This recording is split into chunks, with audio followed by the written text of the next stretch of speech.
Thanks, Commissioner Tanderek. Commissioner Nemeth, your next updates, please. Nothing from me today. Thank you. Commissioner David. What I've got, so there was an issue of a crossing guard and up by Ellicott and Connecticut Avenue. And so DOT helped us make sure that we had a crossing guard in the morning and afternoon, working with DDOT on, there's an issue of speeding still, working with DDOT on speeding around around 36th Street. And look out for us at the farmers market, at UDC's farmers market on Saturday from 10 a.m. to about 1. Thank you, Commissioner David. Commissioner Wall. Thanks, Commissioner Casile. I have 3 updates. The first one is a reminder to folks on this call and the community more broadly that as of January 1, gas-powered leaf blowers will be outlawed in DC. I've received more than a few complaints from folks around that and trying to figure out ways to curtail some of the noise from some of those devices. So if you own one of these, look for electric battery powered replacements. And if you have a landscaper who might do work for you or your building, also share that news at January 1. Those things are now outlawed in DC. So that's one easy announcement. The next announcement is with regard to the ongoing work from DC Water in Soapstone Creek and Soapstone Valley. There will be a community meeting on December 7th, Tuesday, December 7th, from 7 o'clock until 8:30 p.m. for DC Water to provide an update to the community on the status of that project. They are theoretically have a contractor on board and will be talking through the details of their work to improve the stream valley and stormwater management there. So that's Tuesday, December 7th, and we'll post it on our website, and we'll try to work with Forest Hills Connection to get the word out as well on the details to join that virtual meeting on the 7th. The final update is that we had a meeting convened by MPD, our lieutenant who covers our area, and the managers of 3 of our buildings in the 4500 and 4600 block of Connecticut, the Brandywine, Saratoga, and Chesapeake, where there have been ongoing issues with regard to safety issues in those buildings. It was a very constructive conversation. It was also participated and joined by DC Housing Authority representatives, as well as the DC Department of Human Services, essentially trying to talk through potential solutions, short of always having to call MPD, and looking for ways to provide better support and safer conditions for all residents in those buildings going forward. So I consider it kind of an ongoing conversation in this process, but with the goal of working more closely with those agencies and with the property managers to figure out better solutions to make sure all residents feel supported and all residents feel safe in those buildings. So those conversations will continue going forward. And that's it. Thank you. Thank you, Commissioner Wall. Commissioner Nemeth. You already called on me. Thanks. Oh, oops. Commissioner Mehta. I don't have any updates. Thank you. Commissioner Appa.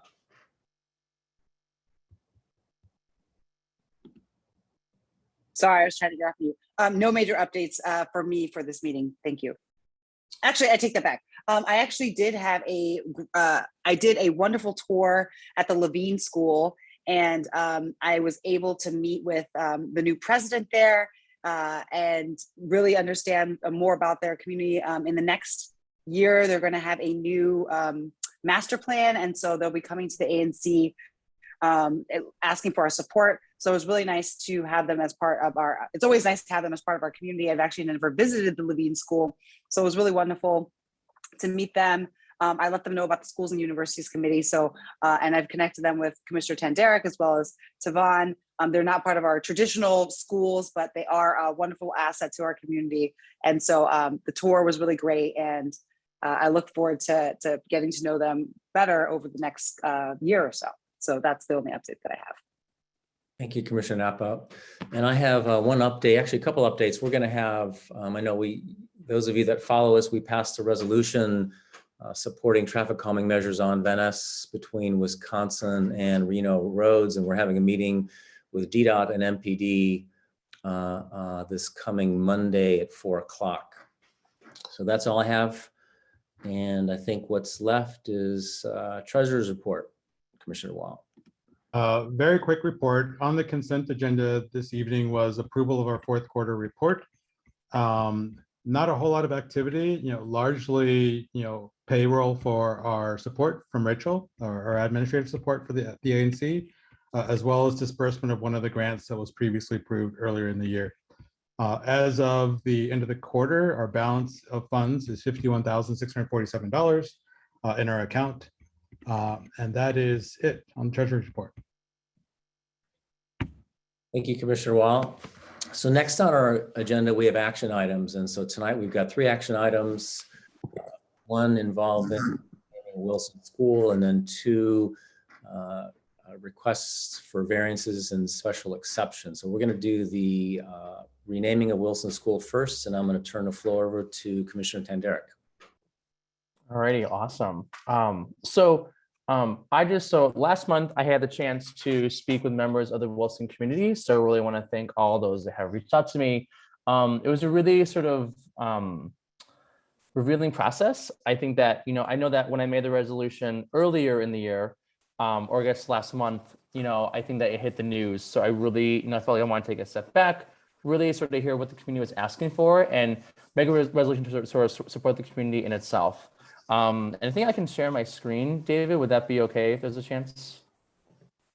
Let's see if I can do it right here. Go for it. Yeah. So this is the resolution. So a lot of it is just what's similar as before. But in the end of the day, so I know that there was big acts for Vincent Reed and Anna Jackson. And, I definitely heard some really great arguments for both those names, along with the Jackson Reed School. And even as of like 3 or 4 hours ago, there's a DC council hearing, and they actually did not have a vote on the name. So I think it shows like how divided people are on the sort of names. This is just my own opinion on it, though. And this is based on what I have heard from people in the community itself. But to me, I'm supporting the original name itself, August Wilson, primarily based on the fact that when the DCPSR was passed out a few months ago, and there was thousands of people that signed up for it. So it was students, alum, parents, staff, faculty. They voted for the name August Wilson, and I think that to me, I want to sort of support like the name and the process in itself. And so, and really a lot of this sort of work the past month has really just been sort of hear like what the Wilson community wanted.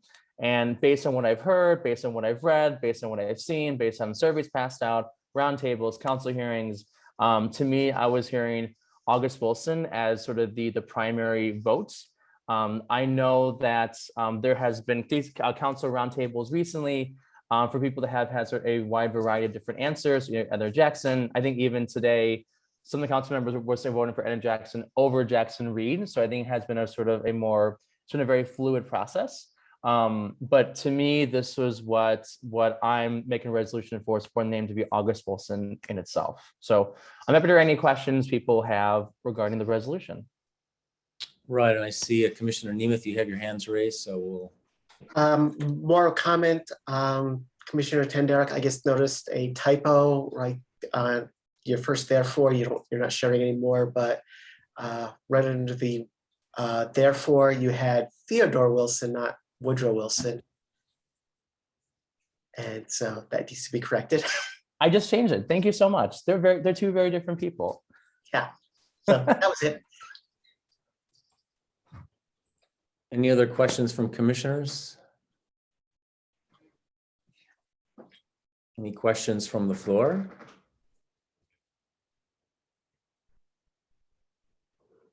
I think it's time for a motion.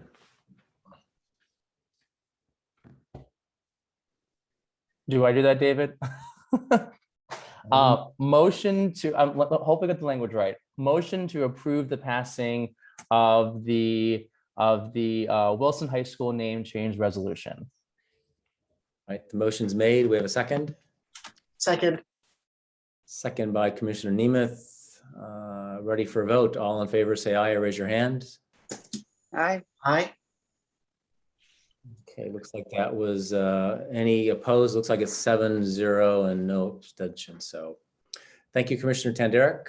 And we'll look forward to hearing how this, this proposed name change plays out over the course of the time. So do you Yeah, know and you anticipated into when the city council is going to make their, or Board of Ed, whoever makes this call, when that's going to happen?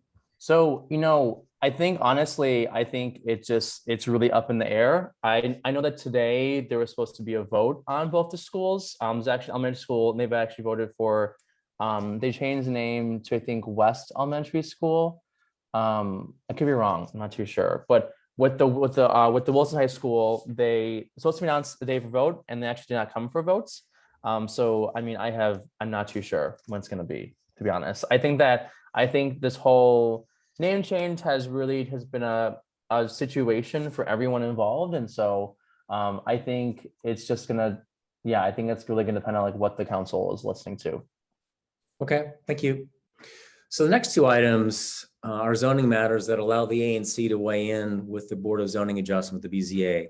So the ANC is given great weight in BZA cases based on the zoning merits of relief sought.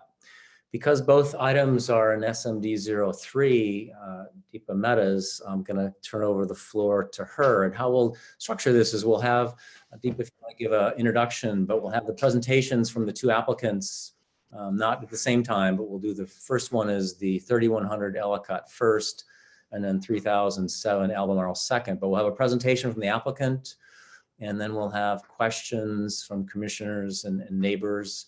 And then we'll ultimately we'll have a vote on these two applicants. And for those of you that are speaking, try to keep your comments limited to about 2 minutes if that's possible. And we'll do the best we can to accommodate as many people.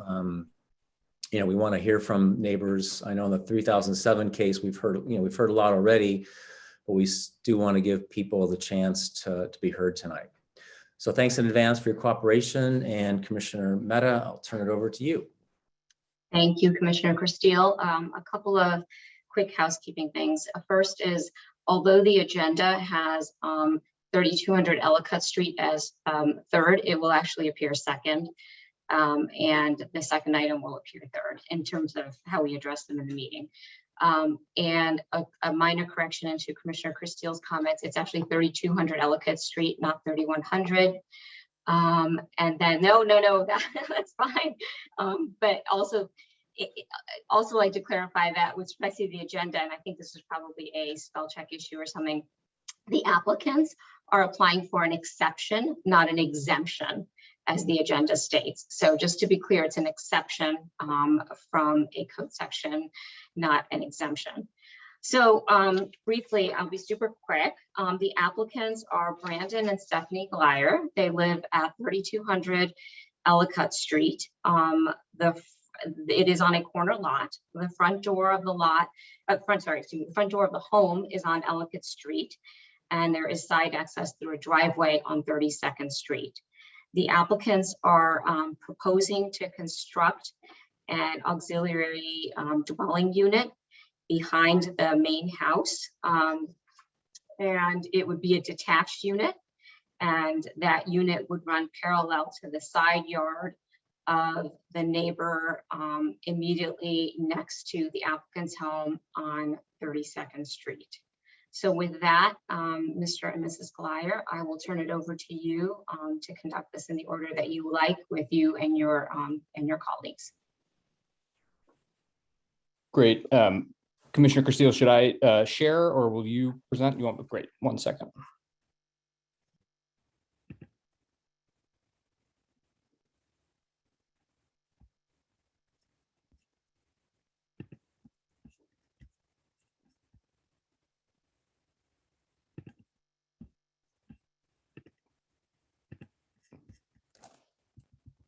Is this visible for everyone?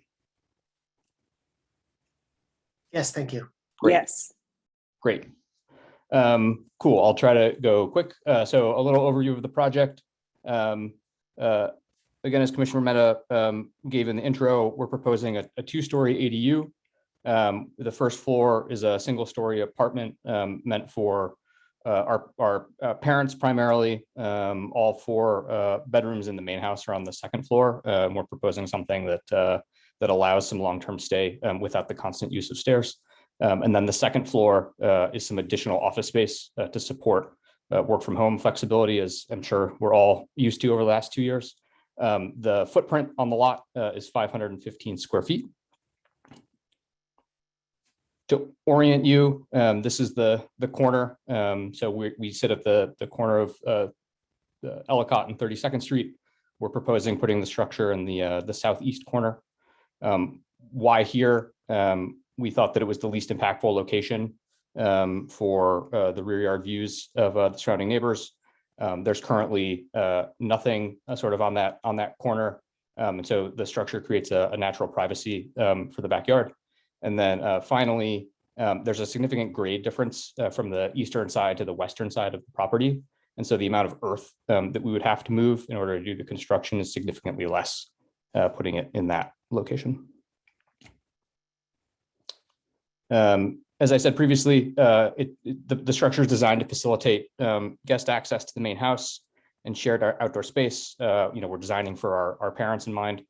There's no private entrance facing 32nd Street. We're not, assuming long-term rentals or additional parking will be required.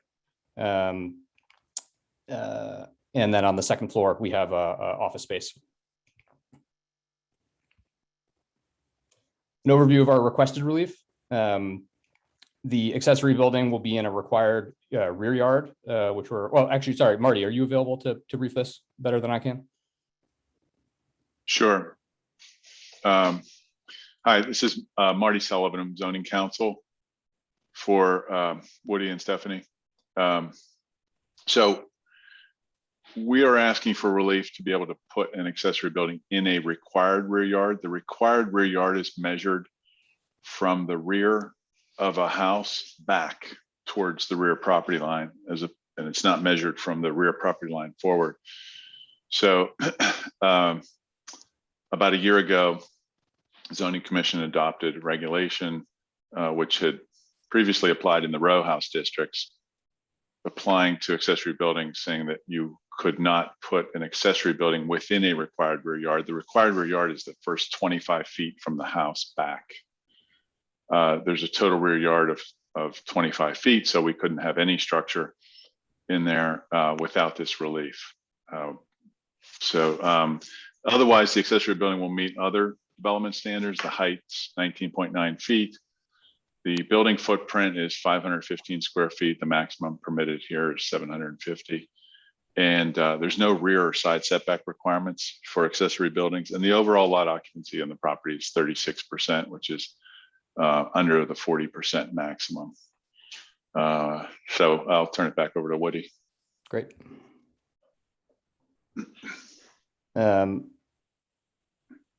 Yeah, I think just a double click into the detail here. We are building right up to the restriction line, and there's a 5-foot gap between the main residence and the ADU. The overall design is meant to match the style of the existing house. The mansard roof on the second story is meant to equate to the same height of the second floor on the existing house. This is a view from 32nd looking west. So the eastern edge of the property. The entrance is situated between the main house and the ADU. So from the northern edge of the structure, pointing south, and then there's a sliding door on the western edge of the structure, connecting it to the remaining backyard and outdoor space. And then on the southern edge, we've designed the windows to be clear story on the main floor for privacy, and the second story are dormer style windows, which we will tint for privacy as well. And that concludes the overview.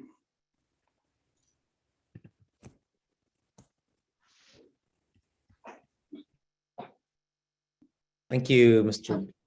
Geiler. I think it's time for questions from commissioners, and I see Commissioner Nemeth has her hand raised. Yes, could you please just bring up the lot layout itself, just so I can see that whole corner again, please?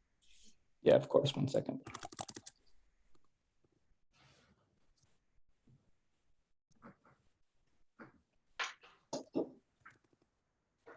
Plus my window with Zoom here.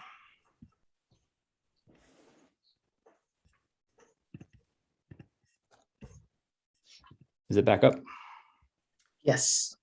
This one? Uh, Or no, I was this going one? to, yeah, that one. So, so I see up in the corner is your house with the ADU right next to it, and then immediately, I guess that would be, I mean, I guess south from a disorientation, but not actually south potentially, but right under it, right under the ADU is now a house on 32nd Street. What's the distance between that and between the ADU and that house, and what do the neighbors think? So the structure is 3 feet from the property line. Mhm. And then I believe the neighbor's house is 8 feet on the other side of the property line. So 11 feet total. Okay, and have your neighbors raised any potential objections to? Yeah, I believe they're here. Okay, Now it's time for them to speak.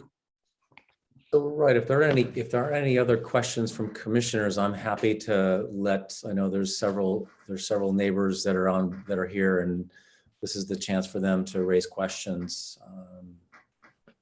So I'm not sure who's got first. I see Mr. Andy Altman, you're here, so give you the floor. I'm happy to I see Mike, the adjoining neighbor, if you wanted to hear from them first, and then I can go after if you want to, whatever you'd like. I'm the one next to them, the next one down at 4810. So whatever.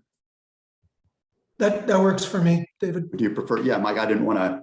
Sure. Yeah. So I know I sent you pictures, David. I'll try to share my screen here. And if that doesn't work, I will rely on you. So let's share screen and okay. Can everyone see that photo? Yep. yes. Okay. Yes. So this is probably the best photo, and I'll just brief from this. So I'm Michael Hine. My wife Catherine is here with me. Thank you for the chance to speak. Our house is to the left, the sort of pink colored brick house, which is directly south of the Glears home. We have a number of very significant concerns about the adverse impact. We are not supportive of the proposed ADU. First, the ADU will be 3 feet from the property line. So at a minimum, most of that will be disturbed with the digging of the basement. It'll be a full dig, and in all likelihood, the construction itself will involve our property, the digging itself. Secondly, the construction, independent of the disturbing of the earth, will involve workers and equipment on the property that we'll have to repair. Third, because the ADU will be 11 feet from our home and our full basement, we're very concerned about the potential impact on our basement. Related to that is there's a storm drain that runs just inside the Glears property. So depending on the depth of the basement, the storm drain would go right through the basement. So I don't know what the depths are. It's an issue we raised But that storm drain is a critical structure for this little subdivision we're in. Maintenance ongoing after construction will be a concern because it's difficult to imagine any work on a two-story structure that doesn't involve ladders and equipment and people on our property. And that creates a safety issue because I don't think we've had any work done on our two-floor home without a ladder being, 3 or 4 feet, placed 3 or 4 feet from the home. Next, we have concerns about privacy. The windows on the second floor will look right into the 2 bedrooms on the top floor. Essentially, this structure will form one side of our front yard. So, any future owner could change the tinting and look right into those 2 windows. The 3-foot separation between the ADU and the property line also does not leave any space for planting of any significant trees on the Glears property for privacy, and trees likely would not provide privacy for the second floor. On the character of the street, this proposed ADU is 3 feet from the property. It would reduce the current separation, which is quite narrow, as you can see, from 33 feet to 10 feet. In other words, the Glears home is 33 feet from our home, and the ADU would be 10 feet. So reduce it by over 60%, almost 70%. Secondly, without getting into the technicalities of whether this is a side yard or a rear yard, because of the entrance that you can see and because of the driveway on 32nd Street, this feels like a side yard to us and anyone driving by. And essentially, the entire Glears side yard will be used for the ADU. It's not a matter of an ADU encroaching 3 or 4 feet into the required yard. Effectively, the entire space between the property line and the Glears house will be occupied by this ADU. The ADU is large. It's, counting the basement, is over 1,500 square feet, which is the size of single-family detached homes in this area. Two floors of living space above ground. And most importantly, this will extend more than halfway from the Glears home, from the front of our home, from the front of both of our homes to the sidewalk, again, which is significantly beyond any home on 32nd Street on this block. And when I'm finished, I'll just show you one more picture on that. It will basically look like you're placing a large single family home, a principal structure, in between what's clearly side yards between 2 homes. And it will be clearly visible from the street because, as I said, it will extend to within 15 feet of the sidewalk, which is quite close. This is the development that we are in, framed by 32nd Street, Davenport, Ellicott, and then the rear side of the apartment buildings. These are small lots. They are not the large lots that Forest Hills is known for. They have sort of minimum 8 feet generally between the homes and the property line on the side, and small backyards. They're not deep backyards. As far as we know, there are no ADUs in this development, and it would be unusual. Is that wrapped up? That's it. And I can just show one more picture if I can, but I don't have any other remarks, and thank you for your time.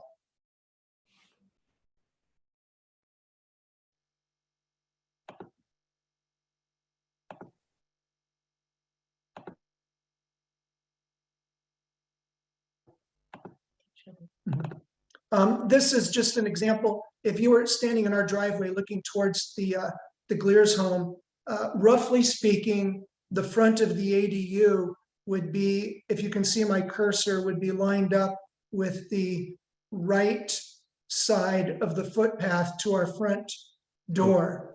Michael, I don't think you've changed photos yet, Mr. Arnold. Oh, I'm sorry. Fine. Okay, let me do that. Hold on. I think you've got to stop sharing and then share again. Stop sharing and then, okay, let me do that. Okay, thank you for your patience. Coming from Mr. Techie here. Okay, I'll try one more time.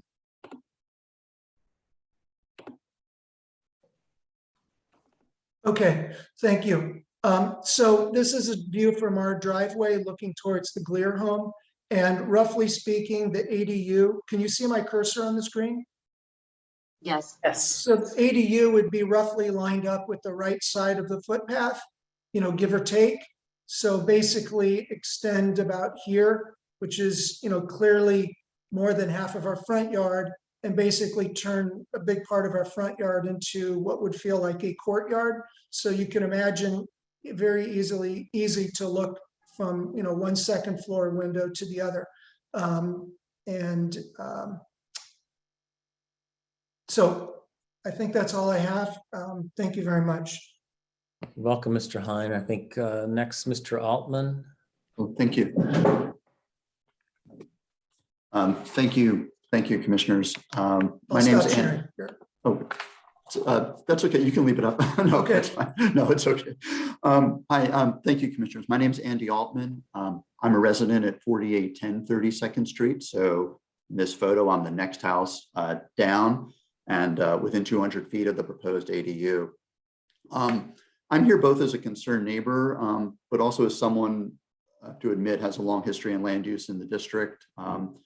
Many years ago, I was the former director of the Office of Planning under Mayor Williams, and work in the district now as a developer working with nonprofit organizations. I therefore can't tell you how much I do not want to have to testify in opposition to this ADU because my entire career as a city planner has been advocating and fighting battles locally, regionally, and nationally to promote density. I want to acknowledge I've heard the refrain in hundreds of ANC meetings and planning and zoning commission meetings about I support density, so I'm very sensitive to what I'm saying. But supporting density in ADUs does not mean you just discard the intent and tests set in the regulations. And as my neighbor very effectively, I think, just presented what the adverse impact of the proposed ADU would be. It's very clear to me that after studying it, that the issue of the scale and proportion, and the measure of what an adverse impact is going to be significant here. It is clearly just not justified. I'm not here to suggest how the applicant could redesign the ADU, but it is clear there are many options of a more appropriate scale that could enhance rather than detract from the character of the neighbor and the impact on the adjoining neighbor. The proposed ADU is simply excessive and improperly situated. It's more akin, as was mentioned, in scale and impact to a second primary residence than an ADU that is clearly subordinate to the primary residence, which is the intent of the ADU regulation. Just briefly, there are really two primary categories of adverse impact here that I see. One is this violation of the 25-foot rear yard requirement, which is why they're requesting the special exception. Regulations for the R zone requires a 25-foot rear yard setback. The required rear yard is 25-foot deep area from the back of the house toward the rear lot line. And to build a structure like this without the need for zoning relief, the entire structure will need to be located beyond the 25 feet. In other words, you really need a much deeper lot. And as was mentioned, these are not, and contrary to what's in the application, not large lots. And you can see from the photos. So there's really a principle of separation here.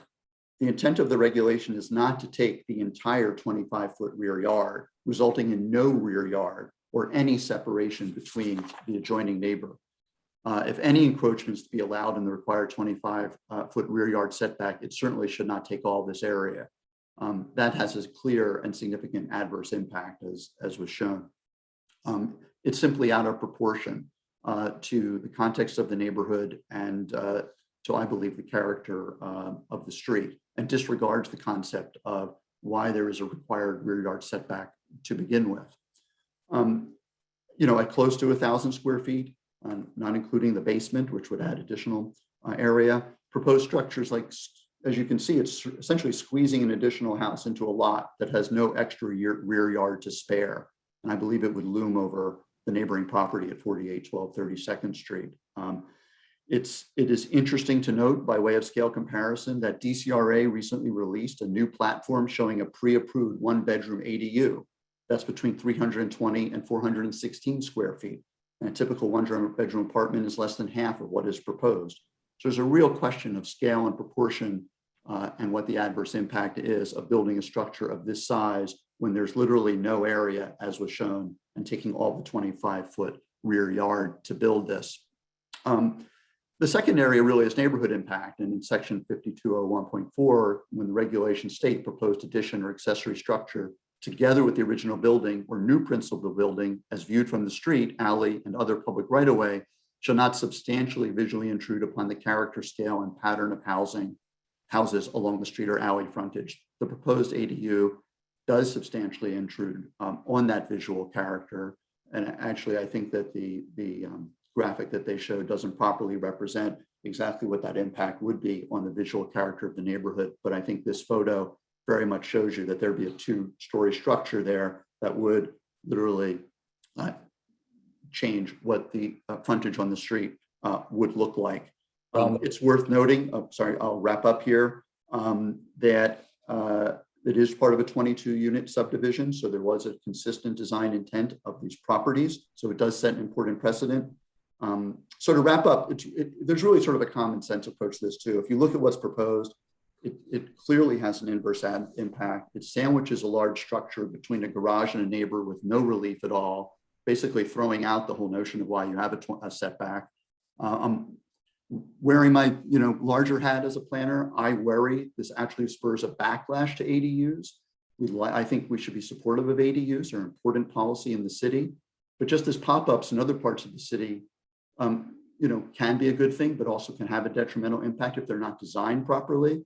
There's a significant adverse impact, and I would hate to see this to be a backlash to ADUs when we want to promote them, but it means promoting something that's of a scale, is clearly subordinate to a main structure, and doesn't have an impact on the adjoining neighborhood or the neighborhood. So I recommend against this proposal, and I strongly urge the applicant to redesign and to work with the neighbors. So thank you. Thank you, Mr. Altman. A lot was said by Mr. Hine and by Mr. Altman, and I would like to give an opportunity to the applicants to address any of these points if they wish to, before we open up the floor to additional questions from commissioners and anybody else who might be participating tonight. Yeah, I'd love Marty to respond first, and then I can respond to a few additional things as well. Thanks, Woody. I'd like to respond to the comment about the repeated comments about clear adverse impact. This is going to be evaluated under certain criteria by the Board of Zoning Adjustment. The principal criteria being that it's not an undue impact on light and air. And the Hine property is south of this property. So it will have, as the board understands that concept, will have no impact on light and air because it will have no impact on sunlight onto their property. And just for context here, the matter of right option for a single family house could be a 3-story, 40-foot high house up on the BRL, 8 feet from this property line. And then also another point is there is no rear yard setback for an accessory building. So there's no provision which directly states that an accessory building must be set back from a rear property line. It's the purpose of this is to provide distance between the accessory building and the house itself. And you can see from the configuration of this building here, our frontage or the Glires frontage is to the north, not to the east here. And they can't change that frontage. While you can pick your frontage when you originally build a house, you are left with the frontage that is presumed to be what was the original frontage. And so this is the rear yard. This is the only place they can put the accessory building. I'll also note, I keep hearing that it's as big as a house. It's 515 square foot footprint. And the maximum footprint here under the zoning regulations for an accessory building is 750. So I'd say it's nowhere near the size. And you could see from one of the first maps that we showed the size of the ADU relative to the houses on the block. Of course, construction storm drain issues are not going to be before the BZA, and those will all be worked out by DCRA. The second criteria that BZA looks at is privacy, and the first story windows are clear story windows, which you can't see out of from the inside, and the second floor windows would be tinted. I think that's all I have. Woody, if you want to add anything. No, I think all that's right. I think, you know, I think it was very well put by Marty. I think that we've tried to be considerate. We're certainly not trying to put a behemoth on the lot. I think that we've sized it appropriately. You know, we considered potentially, you know, doing an addition, and for many reasons of reconfiguration and adding, you know, first floor bedroom space, that and cost and expense, that wasn't feasible for us. And, you know, based on our reading and understanding of what the regulations allow, I think we're trying to be mindful of them and fit within it. Okay. If this were an addition to the house rather than a detached ADU, what would be the setback requirement from the side yard of the Heinz's house? If you were simply bumping out the back of your house? I don't know the answer to that. I'm asking because I'm curious how this would play out in terms of your requirements, you know, your required setback from the neighbor's property. If it was an addition, then it would be part of the principal building, and that would constitute the new rear line of the building, and you would need 25 feet from that line to the Heinz property line. And relief for that would be under similar criteria. So if we asked for special exception relief from the rear yard requirement, it would be a similar analysis: light and air, privacy, character, scale, and pattern. Thank you. So we've got Commissioner Wall has his hand raised. Commissioner Wall, I'm going to give you the floor.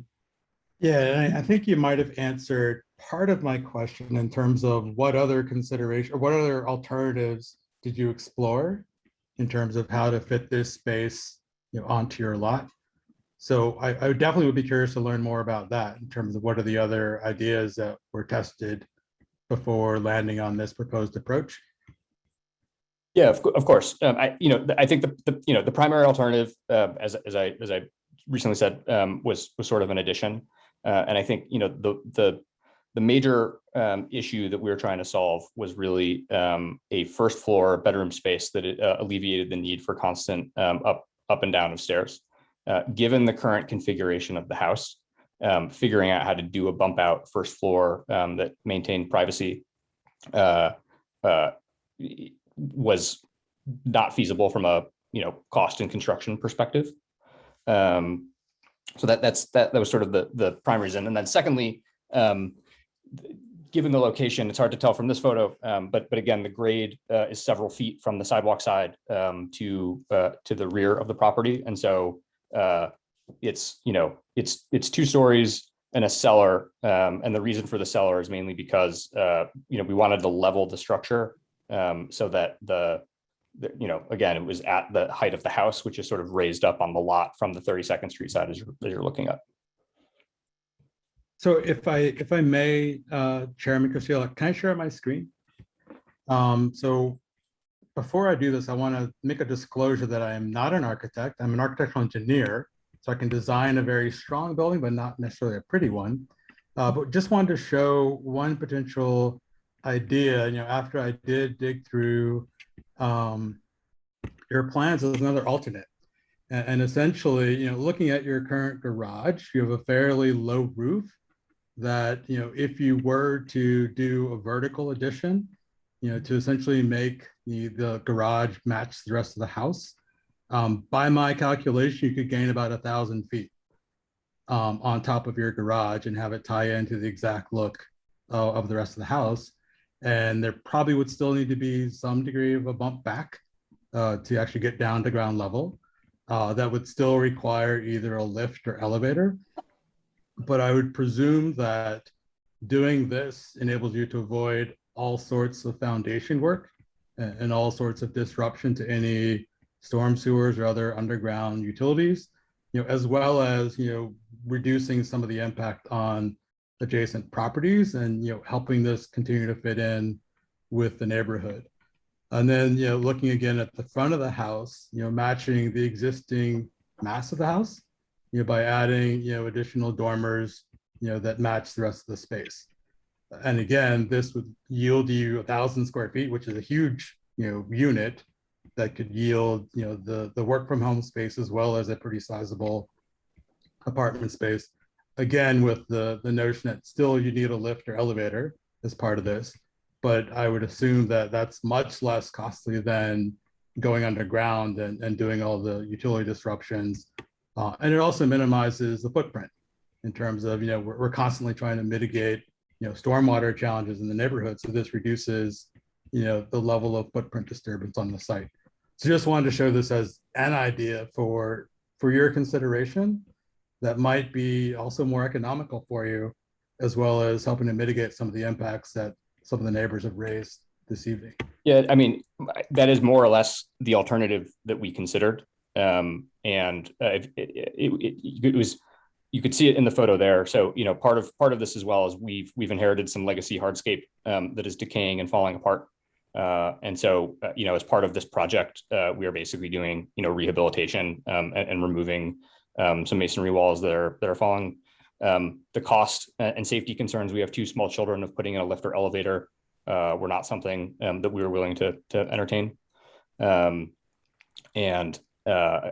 it's we couldn't really figure out how to make a first floor bedroom work with that configuration in a way that provided privacy that we think is important for what we're after. So I think to just thank you, Mr. Glyer. So it sounds like the answer is no to what Commissioner Wall is saying. And then I think the other conversation which happened earlier was, what if you moved it back to the southwest part of the corner of your lot? And I think the answer to no is that. So I guess, are there any other neighbor questions or questions for commissioners before we, because I think, again, if unless I'm missing something, it sounds like the applicant is, what you're proposing is what you want is what you're proposing. And there's a couple ideas that you're, for a number of reasons, you're not willing to, or you're not going to, you've considered them, but you're not going to go with them. And so unless I'm missing something, I think it's. Yeah. So if I may, and let me share my screen one more time. I think that we've had many conversations with the Hines. Obviously, like as neighbors, the intent here is to, find something, an amicable solution. I am very sensitive to the privacy concerns, and the implication that this may impact their view from the front yard. We have in the original placement, you can see here, it goes up to the building restriction line.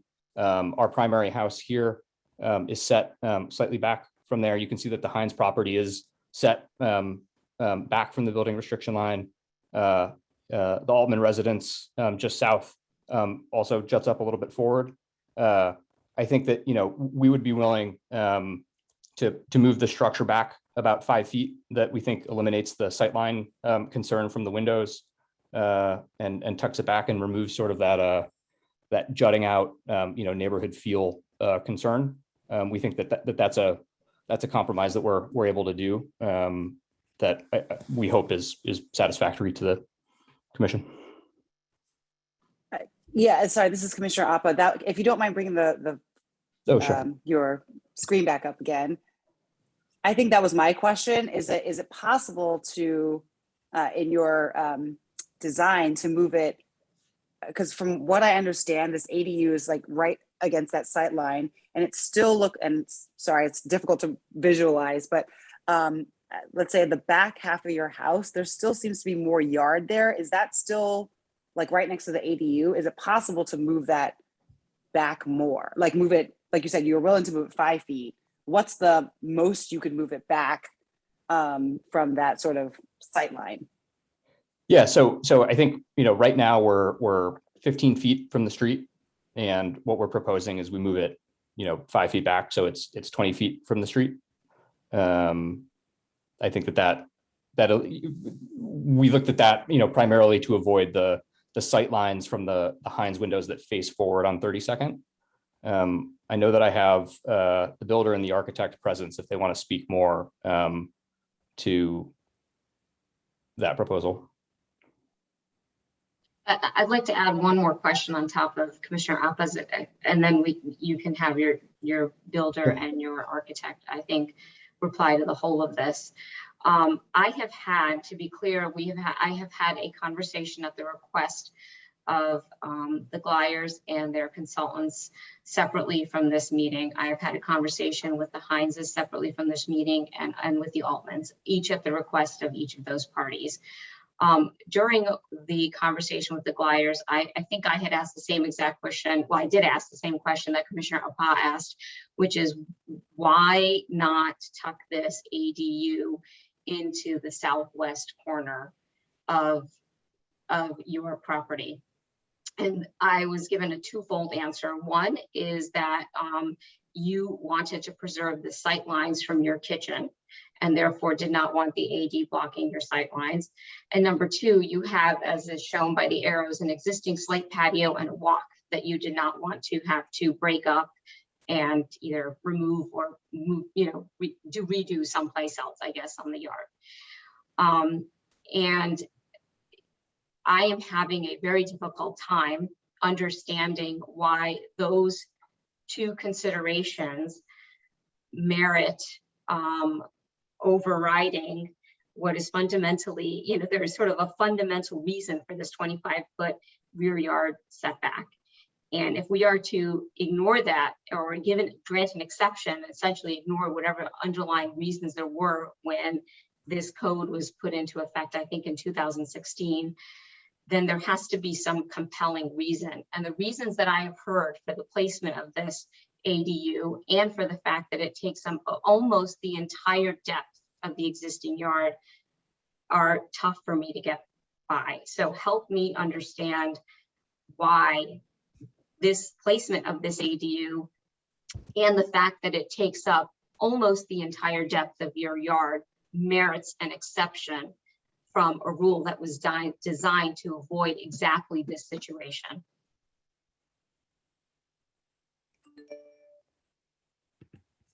So one clarification I just want to make about the sight lines in the kitchen. So if you guys can see my cursor, the kitchen is this bump out in the middle, and so moving it back this is the sight line, and we sort of wanted a connective space between the back of the ADU and the main house as one of the primary ways that we anticipate people coming and going from the structure. As to why not in this back rear corner, given the Heinz windows that face west into their backyard, I think that the potential privacy concerns of a structure in the southwest corner were greater. There's only one window on their property on the 32nd Street side facing north. So I think for points of clarity, that's sort of, and then finally, the grade reason, and just to minimize the amount of earth that needs to be moved, as well as, the legacy structures that we're removing. We were already going to be digging up that part of the yard anyway. So it made the most logical sense to place the structure there. I don't know, the intent behind the regulation. That's not my forte. Marty, I don't know if you have anything else. Yeah. I don't think it was designed to protect the rear property line. It was designed to provide space in between the building and the accessory building. Also, one thing that is burdening this property here is the double building restriction line, which takes a significant amount of space away. And if you could go to that last, whatever was up a second ago, Woody, if that was yours, I don't know. It shows how restricted this is. And I mean, Ellicott is the front street and this is the rear yard. And it's even with this proposal, it's safely under the permitted lot occupancy. And so I think if I can't see the neighbor's building here, but if the front building goes back too far, then it becomes more of an impact on their rear yard. which I suspect might be more livable space than the front yard is. So that's, and we would still be close to the rear lot line if it was back there. Because I think we're just talking about east-west movement, not north-south. That's right. There's no way to avoid the rear lot line issue, given the depth of the lot. Right. If I could add something, I'm Paul Dubnik, I'm the architect, and just speaking as far as placing that building along the rear lot line, and why can't you just continue to slide it towards the other side?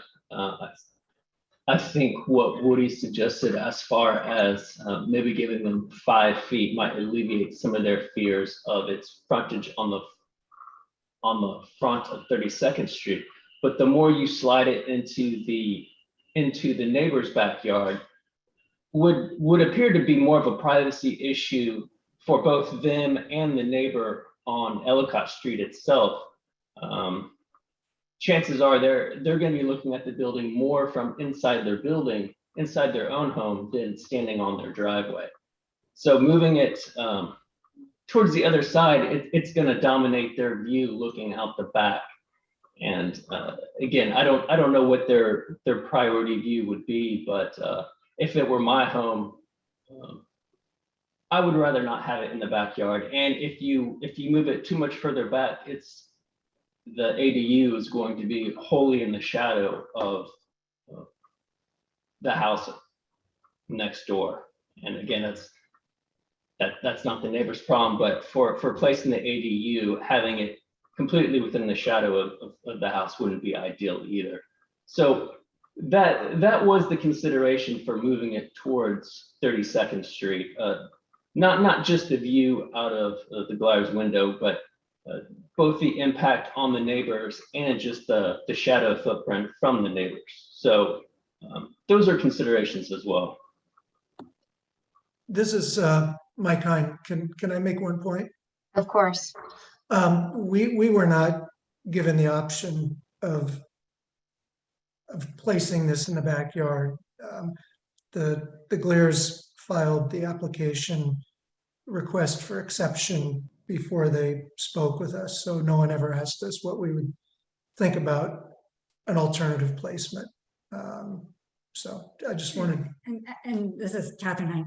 And I think that when we've spoken with them twice about this, or 3 times, once on the phone, and when the last time we said, would you consider modifications? Obviously, as the other individual pointed out, like an addition would be ideal for us, like we would be supportive of that. But even understanding that if they want to build an ADU, we asked, would you consider making it a single story? Would you consider pushing this back so it's at least aligned to our house, so it doesn't look like our front yard is now a courtyard? Would you consider pushing it back? Right now, I think there's 12 feet between this ADU and their house. Would you consider moving that closer to your house so it's greater than 3 feet from our property line? And this is the first time we're hearing that they're considering like potentially moving it back 5 feet. I haven't measured, and I don't know how that will appear, but I think that we have offered, and the response we've gotten has not been, like you said, it's just been sort of like, this is our right as property owners, and therefore we feel confident to move forward. So Mr. I just want to make one comment, because I've heard Mr. Sullivan say many times about the 25 feet, and as someone used to administer these regulations, I have to say the intent of it, you can't just throw out the 25-foot required rear yard. I mean, the idea is if you have 25 feet, let's say you have a yard that's 50 feet, you have 20 feet additional, you can accommodate an ADU. But to say, well, that's why you need a special exception, and therefore just throw out the 25-foot, which is, there's a clear principle of separation, right? That there should be some common sense separation and not take the entire 25 feet. That just strikes me as just throwing out all sense of scale and proportion, and there have been many cases about that. These are pretty new regulations. They've only been out a year, so this is actually the first one I've seen like this, where a property has frontage on on two streets. So your rear yard is also a front yard in a sense too, and no other way around that, because you can't put anything in the rear yard if the frontage was on the east street. So, and the regulation itself just came about in 2016. It was originally adopted just for the row house district. I looked for legislative history on that, but as you would imagine, there's a mountain of stuff. I think there were 45 transcripts for that. So, Read those. but there's never been a rear line setback other than when it's on an alley. And so I assume if the zoning commission would have wanted to address that, they could have. And this is relief to actually place the building within a required rear yard. We have the required rear yard, and this is permitted in that just by special exception, because there's nowhere else we can put it. And the criteria, as mentioned, the light and air, privacy, I think the board will focus on those. I understand it looks odd because it is a front in a sense for the as compared to the Heinz property. Thank you, Mr. I think Commissioner Wall, you've got a question, and I think after Actually, I would like to make a motion, Commissioner Cuccill, to call the question and move to a vote. Thank you. Actually, I'm sorry, let me interrupt for 1 minute, Commissioner Wall. I'm sorry to do this, but I'd like to offer one other alternative to a vote. It does feel like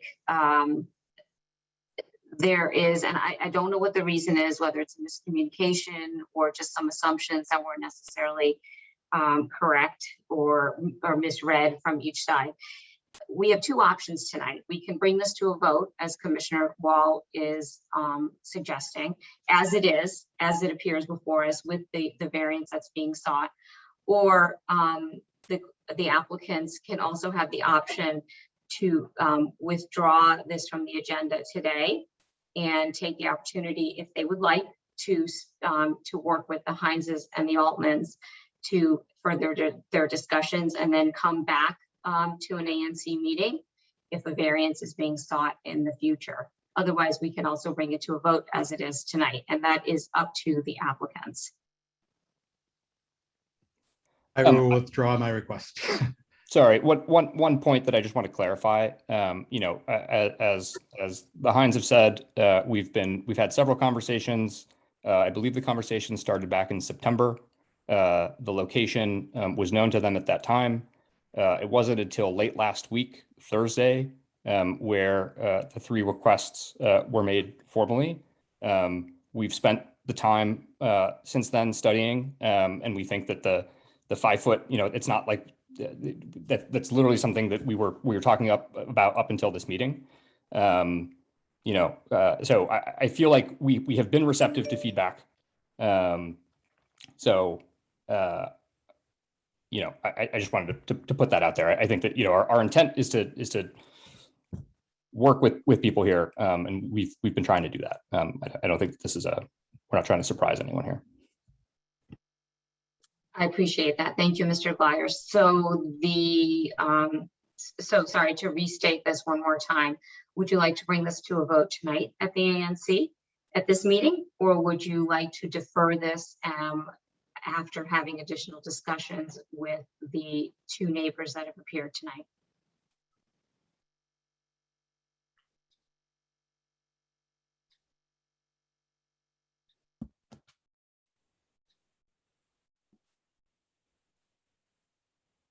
Let's postpone. Okay, fair enough. I speak for the entire commission when I say that it is our hope and our desire that the parties can work together. We would like to see things happen in a way that feels comfortable for everybody. We're all neighbors. We're in the same neighborhood. We are also your neighbors. I walk by your homes all the time. So I hope that you can take the time between tonight and the next time that we see you. If we see you, maybe you won't be back, I don't know, but I hope you can take that time, if you do come back, to work out a compromise, something that ends up being comfortable for all the parties that are here tonight. I thank you all for a very thoughtful discussion and also for being very forthcoming with the information and the views you've all put forward. It's very helpful. Thank you. Commissioner Mehta, I think well Thank said. you. So I think we're going to move on to the next item, which is 3007 Albemarle Street. Commissioner Mehta, this is yours, so you can have the floor on this one. Mr. Mehta is going to need a drink after tonight. Okay, so we are back here with the applicants Nezahat and Paul Harrison. It's case number 20594. That is the BZA number. They are seeking two variances for work at their property at 3007 Albemarle Street. In a nutshell, what they plan to do is raise their existing principal dwelling, subdivide the lot to construct two new homes, one that is not exactly, but in very much a similar location as to the home that would be raised, which they currently live in, and one that will be in a different location, which I'll let them address after the lot is subdivided into two properties. A little bit of background that's worth sharing very quickly before I turn it over to them is that the lot is approximately 30,000 square feet large. It is my understanding that if the BZA allows a subdivision, one lot is intended to be 18,000 square feet and another lot is intended to be approximately 12,000 square feet. I will also note, and I understand they will address this. I see their consultant also tuned in tonight, that stormwater management is a major topic for discussion. And with that, I will turn it over to the applicants, Nezahat and Paul Harrison. Thank you. Great. Thank you, everyone. Thank you, commissioners. So I'm Paul Harrison. This is my wife, Nez. We are here tonight to tell you a bit. Some of you have been on this before. So as you know, we're a multi-generational family and we moved to Forest Hills about a year and a half ago. We were able to purchase the property at 3007 Albemarle, really only because it came on the market 2 weeks after the CDC declared the pandemic. And so this very large site, 4 times the zoning minimum, we did not have any competition from developers or institutions because they were all freaked out and frozen in the idea of a credit freeze. So we were able to get it, and we've been here thinking about what we can build and how we can build a family home in context with our neighbors since then. So tell you a bit about this real quickly, what's proposed. So Commissioner mentioned the size of this lot. If you kind of look around, can you see my cursor? Assume so. Yes. So the lot lines are here. It is currently accessed from a pipe stem driveway from Albemarle Street, but we also have 75 feet of frontage onto Appleton Street. The intention here is to build a family home for ourselves, our son, and for Nez's parents, but also to be able to build a second family home for new neighbors, which is highly desirable in this neighborhood. So to do that, a key element here is that we are here asking not for permission to do more than the zoning allows, but actually for the flexibility to be able to do substantially less than the zoning allows. And I'll get into that a bit, but I want to share really quickly with you what these two variances are. So the first, as mentioned, is subdivision. So this is currently a 30,000 square foot lot. We're seeking, as Commissioner Deba mentioned, to have an 18,404 square foot lot on the western side and a 12,214 square foot lot on the eastern side that does include the pipe stem. Even if you take the driveway out, it is still, I think, 9,700 square feet, so well above the zoning minimum. The reason we need that subdivision, the variance for the subdivision, is because the width of the driveway at Albemarle Street does not meet the standard for lot width, even though the interior section of the lot does meet the width standard and the area standard and everything else. So in essence, if the driveway were much shorter, we wouldn't have to ask for this, but that's why we do need to ask for it. I'll also note that if when the city built Appleton Street, instead of curving it up on the 31st, they had continued it to the east as is normal, everyone along here these would have been divided up into 4 lots a long time ago. The second variance we're asking for is a request to retain the existing distance of the house to Appleton Street. Because of the last construction of the house at the Polish residence at the corner of 32nd and Appleton, that changed the calculation of distance from the street to the facades. And under the rule, if we raise this house, this one no longer counts. That would cause us to have to move this back 7¼ feet, which would move us into the space of, there's a big, healthy white oak tree here, and also a beech tree right here off this diagram. It would also move this house into more into the light and view shed of our neighbors to the west. So if you see the dotted lines here, that's the existing house, and the gray line is the proposed family home for us. As you'll see later, also, I just want you to note that like a lot of these neighbors, this house does set back at the upper levels. So the question here is the variance standard, which is the BZA needs to see that granting the variance will not cause substantial detriment to the public good or impair the intent, purpose, and integrity of the zone plan. So part of what I'd like you guys to consider is, okay, what is this going to do for the various zoning criteria compared to an as of right development? So for example, we're proposing 12.8% lot coverage total across this. One is 11 and one is 14. The zoning allows 30%. We're only building 36% of what would be allowed total mass. The rear yards on our proposal range from 38 to 61 feet. As we've just heard, the minimum is 25 feet. Side yards are 13 to 42 feet. As of right is 8 feet. We are not proposing any accessory buildings. The garages and the in-law suite are within the volume of these homes. Now, stormwater management, as mentioned before, is not a zoning consideration. It is something that's considered as part of the building permit process, but this is because neighbors have mentioned it and we're aware of it. We have proposed something that is at least 185% of what is required. David can address that a bit more later. And as mentioned, tree cover. I mean, the Forest Hill zoning is really about trees. So we have designed this project to protect big mature trees that we have on site. We are also planning to plant 60 new trees, all of a certain maturity, and including to address screening. Many of them will be 20 feet tall as they are planted. I'll show you a little bit about that.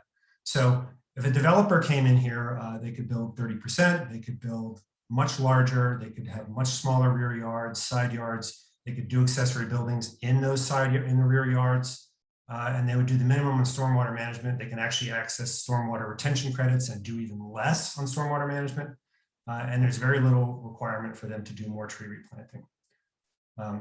So one of the questions that's been brought up is the proposed scale of this. The homes we're proposing, so first of all, if you connected these two homes with a corridor, you could build this completely as of right. What we're talking about here is the right to with the exception of that little front distance. So what we're talking about here is the ability to subdivide and have two homes for two families rather than one big home or some combination of a home and an accessory dwelling structure, which could be quite big given the total footprint of this. So if you can just sort of see it, if you imagine overlaying our proposed house on top of any of these neighbors, they're all in context with each other and nowhere near some of the larger homes that have been built recently on Fessenden or Audubon, etc. Similarly, we have much lower lot coverage than the neighbors, and the mass is within the range set by the neighbors. Most of these neighbors have basement, first floor, second floor, and an attic. That's what we'll have on these homes. Again, as mentioned, we see what as of right development does in this neighborhood, keeping in mind that we are in the zone in this city that has the lowest lot coverage allowable and the biggest lots. But big homes do get built, as we know, up to 17,000, 18,000 square feet. So we're doing a lot less than that. Trees are important. You know, the site basically was owned by the same family for 80 years, largely unmanaged, some wild growth, dying trees, very little screening of the neighbors. So we have retained Campion Ruby to do an integrated landscaping plan. We're going to plant over 60 trees, 200 total new plants, and that's all designed for biodiversity, natives, water management, and beauty. But importantly, in our conversations with our neighbors, and we have been in conversations with our neighbors since May, and actually several of them even far before then, we have focused on screening, doing this S of big mature trees throughout the site. So our neighbors will see much more greenery than they'll see actual buildings. There's also, the trees are important. There's a wet area through here. That's part of the stormwater management system, but above ground will actually be a stream valley with trees that, as Kevin likes to say, like to have their feet wet. Stormwater mentioned currently, it's an unmanaged state, like most of the houses in the community. There's insufficient infrastructure and there's no stormwater plan. So we have brought in Cass, David is here as well, to design a top plan here. This stores and contains at least 185% of the required volume. This site currently is 20.2% of the total drainage area. The water ends up down in the south point of the driveway. But we will go from a situation where right now we're actually only contributing 3.4% of the runoff. That's because the site is largely open. To in a 2-year storm, we'll be contributing 0% and no water will run off the site. So that's a storm that's supposed to happen only once every 2 years. And that improvement continues at larger storms, 15-year storms, 100-year storms as well. And explicitly, we have, through our conversations with our neighbors and building out more of the stormwater infrastructure, committed to spending over $100,000 above what is required by city regulations and above what a developer building a much larger project here would do. I want to mention another concern that neighbors have that's not really a zoning concern, but it's important, construction impacts. So we are building this site using a process called robotic panelization. The house is largely built off-site in a factory and brought in large panels and installed. So it happens much faster. There's no, these 2 houses will go up and be completely done within, not accounting the foundation work, in less than 2 months. And there's no big piles of stuff lying around and dirt and noise and banging in the same way that a normal construction project is. All staging and access will be on site, so we're able to manage everything on site. We're not going to fill up the street with with subcontractor vehicles and that sort of thing. And we have put a high priority on sustainability. We're doing Tesla solar tiles. Benson Wood, the company that we're working with for the factory, places a high priority on trying to reach net zero standards and passive house standards, and we're fully behind that as well. We also plan to deconstruct the current house rather than demolish it. So up to 80% of the materials can be reclaimed and reused through a partnership with local nonprofit Community Forklift. Finally, I just want to again highlight the difference between the variance and as of right, because again, what we're looking at is, does granting the variance harm the neighborhood or harm the intent of the zoning, which is the setbacks, the heights, the lot coverage, all of these issues. So we're using half the available lot coverage in the buildable mass. We're protecting the trees of significance and planting a lot more. We are doing far more in stormwater management than we're required, bigger side and rear yards than are required, advanced construction and sustainability techniques. We're building and managing this ourselves. I will be here every day. Every complaint or issue that is raised by a neighbor, my team and I will address right away. And importantly, we're providing room for another family. This is a very, very big lot, 30,000 plus square feet. And we know there's a lot of families who want to live in Forest Hills, and we believe we should be able to accommodate them. So thank you. I look forward to your questions.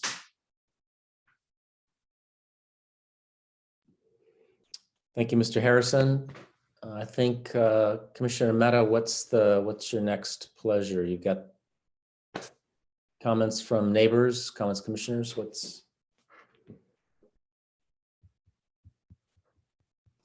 Sorry, I was muted. I suspect there are neighbors who have questions and comments.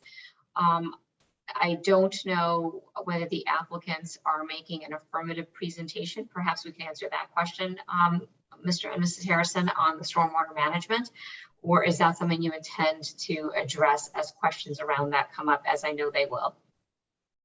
I was thinking that we would do questions as they come up, but we're happy to have. Okay, no, that's terrific. I think that's great.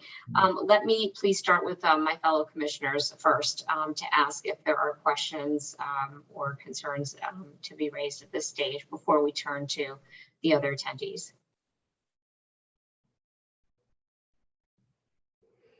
I don't see any questions, so let's go to neighbors.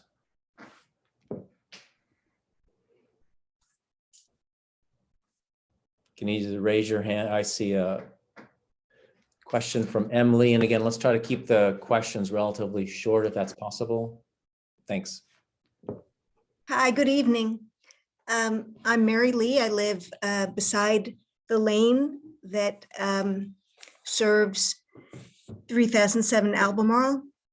And I'm glad that Mr. Harrison submitted the water management plan. We've been talking about this since June at least. And so I haven't had, obviously, since it was submitted a couple of hours before this meeting, I haven't had a chance to review it. But one question that I did have about it would be, I do know from draft plan that there is a bioretention pit that is sited at the boundary between 3007 and 3009 Albemarle. And, you know, it would be nice to know if this plan should fail in any way or should not be adequate, what would be our, as neighbors, recourse, because basically this abuts our properties. We already have water problems on our properties. We've already had to go to great expense to remediate those water problems from runoff from 3007 Albemarle. So the issue of remediation of this plan, which has been engineered, is one question. So I would urge the ANC to carefully scrutinize this plan. Obviously, you haven't had time for it because it's just been submitted, but you know, just to carefully scrutinize it before weighing in on this variance. The other concern that I had was the size of the primary structure, the east structure, as it's referred to. So this structure, this house is a very large house that will be seated behind our properties. Just to put it in context, my house, which is one of the larger houses of properties that abut the 3007 property, my house totals in square footage 4,665 square feet. That includes basically the basement, the first floor, the second floor, and the third floor. It's about 4,600 square feet. That's in contrast or in comparison to the proposed house, which is 6,300 square feet, 6,325 square feet. So it's almost 35% greater square footage. Now, even if you throw in my detached garage, which sits at the back of my property, the proposed house at 3007 Albemarle is a third bigger. So this is a large structure that is going to be seated in the back of our properties, and it will increase traffic on the lane, decreased privacy, etc. So our zoning regulations now prevent us or protect us and prevent construction and subdivision of a house such as this. So I think for the ANC to support this kind of development sets a dangerous precedent that will erode the protections afforded by low density zoning. There's nothing unusual about the Harrison's extra large lot that creates any practical difficulties for the owner. Granting this variance or supporting the variance will pave the way for similar requests from other large lot owners to be accepted from these development standards, which ultimately will remove the protections that our zoning was intended to provide. Thank you, Ms. Lee. Thanks for your comments and concerns. I don't know if the applicant wants to respond at least to the drainage. Yeah. Actually, before there's a response, Ms. Lee, could you help me understand? You referred to the variance. Could you please help us understand exactly which of the two variances you're referring to? Because none of your comments actually refer to the two variances being sought tonight. The size of a No, house. my comments are about the subdivision, the variance that involves the subdivision and the construction of the house at 3000, called 3007 East. I believe I prefaced my comments, Commissioner Maida, by referring to the 3007 East house, which are that is on the plans. Mr. Harrison has, I do not want to be misconstrued at all as interfering or trying to spoil Mr. Harrison's plan to build his family house. Now, the other variance that's required, I'm not addressing that variance. I'm only addressing the variance relating to the subdivision of the property with construction of the house he terms on the plan 3007 Albemarle East. So essentially your concern is that the minimum requirement of a 7,500 square foot lot is the commissioners should not take that minimum lot size into account, because your concern is that what the Harrisons are planning to build creates some kind of undue densification that is not allowed by which zoning provision are you referring to?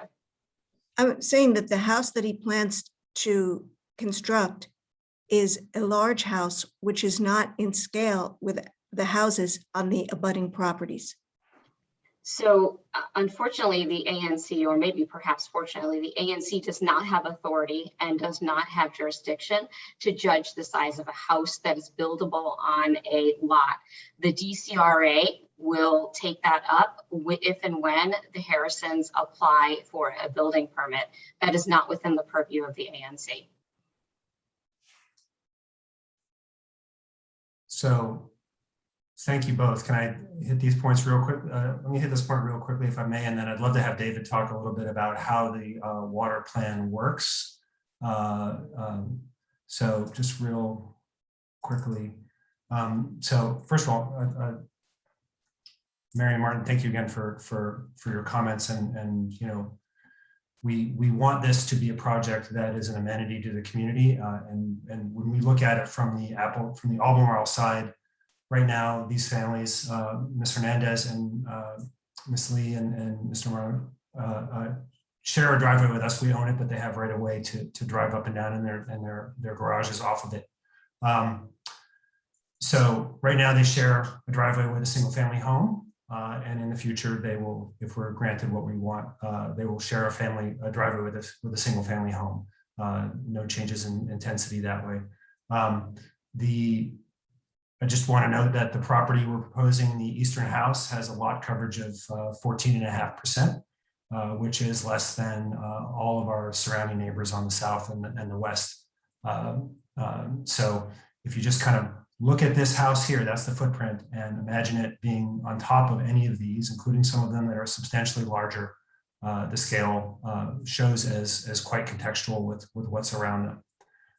So I just want to hit that real quickly. David, are you there? Yes, sir. Let me put this up.